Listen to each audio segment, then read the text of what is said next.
कभी किसी को मुकम्मल जहां नहीं मिलता, कभी किसी को मुकम्मल जहां नहीं मिलता, कहीं ज़मीं कहीं आसमां नहीं मिलता। नमस्कार, आदाब दोस्तों, मैं आपकी खिदमत में फिर हाज़िर हूँ। आज मैं हिंदुस्तान के मशहूर उर्दू शायर निदा फ़ाज़ली साहब का ज़िक्र करने जा रही हूँ। दिल्ली में उनके वालिद मुर्तज़ा हसन और माँ जमील फ़ातिमा के घर तीसरे बच्चे की पैदाइश हुई, जिसका नाम बड़े भाई ने काफ़ी से मिलाकर मुक़्तदा हसन रखा। वो तारीख़ थी 12 अक्टूबर 1938। उनके वालिद भी एक शायर थे। निदा साहब का बचपन ग्वालियर में गुज़रा, जहाँ पर उनकी पढ़ाई लिखाई हुई। वो छोटी उम्र से ही लिखने लगे थे। निदा फ़ाज़ली इनका लेखन का नाम है। निदा का मतलब आवाज़ होता है। फ़ाज़िला कश्मीर के एक इलाके का नाम है, जहाँ से निदा के पुरखे आकर दिल्ली में बस गए थे। इसलिए उन्होंने अपने नाम के साथ फ़ाज़ली जोड़ा।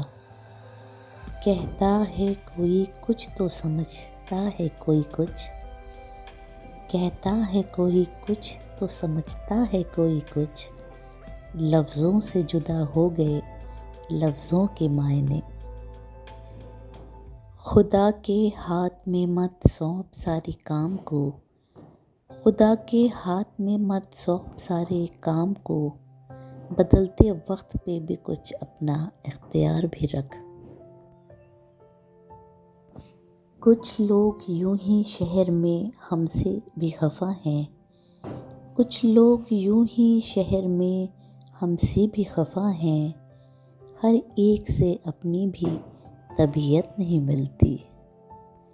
जब वो कॉलेज में पढ़ते थे तो उनके क्लास में सामने वाली लाइन में एक लड़की बैठा करती थी, जिससे वो एक अनजाना अलबेला सा रिश्ता महसूस करने लगे थे। लेकिन एक दिन कॉलेज के बोर्ड पर एक नोटिस दिखा, जिसमें लिखा हुआ था कि उस लड़की का एक्सीडेंट हो गया है और वो अब इस दुनिया में नहीं है। निदा बहुत गमगीन हुए और उन्होंने पाया कि उनका अभी तक का लिखा कुछ भी उनके इस गम को जाहिर नहीं कर पा रहा है, और न ही उनके लिखने का जो तरीक़ा उन्हें आता था उसमें वो कुछ ऐसा लिख पा रहे थे जिससे उनके अंदर का गम की गिरह खुल सके।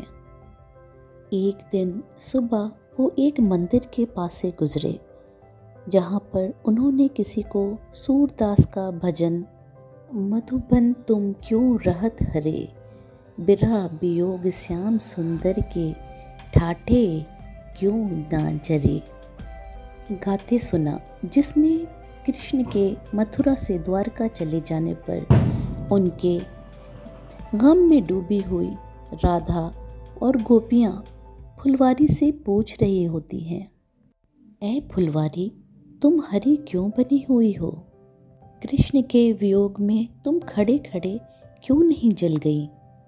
वो सुनकर निदा को लगा कि उनके अंदर दबे हुए गमों की गिरहें खुल रही हैं।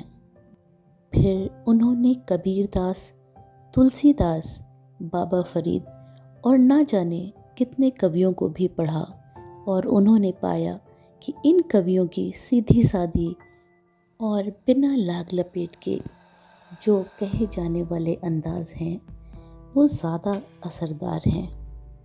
तब से वो उन्हीं अंदाज में लिखने लगे। उनका पूरा साहित्य हिंदुस्तानी तहज़ीब को दिखाता है। नई नई आँखें हों तो हर मंज़र अच्छा लगता है, नई नई आँखें हों तो हर मंज़र अच्छा लगता है, कुछ दिन शहर में घूमे लेकिन अब घर अच्छा लगता है। मिलने जुलने वालों में तो सारे अपने जैसे हैं, मिलने जुलने वालों में तो सारे अपने जैसे हैं, जिससे अब तक मिले नहीं वो अक्सर अच्छा लगता है। मेरे आंगन में आए या तेरे सर पे चोट लगे, मेरे आंगन में आए या तेरे सर पर चोट लगे, सन्नाटों में बोलने वाला पत्थर अच्छा लगता है। चाहत हो या पूजा सबके अपने अपने सांचे हैं, जो मूरत में ढल जाए वो पैकर अच्छा लगता है।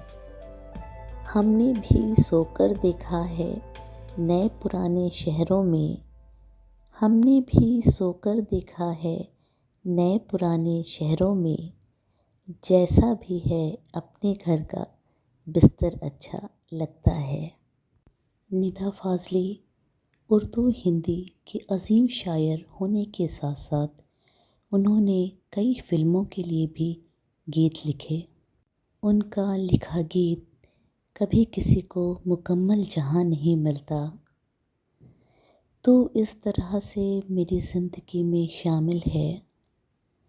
और होश वालों को ख़बर क्या बेखुदी क्या चीज़ है, इश्क कीजिए फिर समझिए ज़िंदगी क्या चीज़ है, लोग आज भी गुनगुनाते हैं।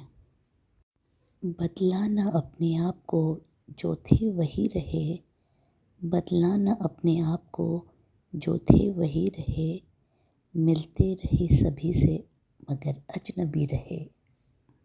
उन्होंने अपना फ़िल्मी सफ़र कमाल अमरोही साहब की फ़िल्म रज़िया सुल्तान से किया, जिनके गाने मशहूर गीतकार जानिसार अख्तर साहब पहले लिख रहे थे, लेकिन अचानक से उनका इंतकाल हो गया और उस फिल्म के बचे 2 गीत निदा फ़ाज़ली साहब को मिल गए।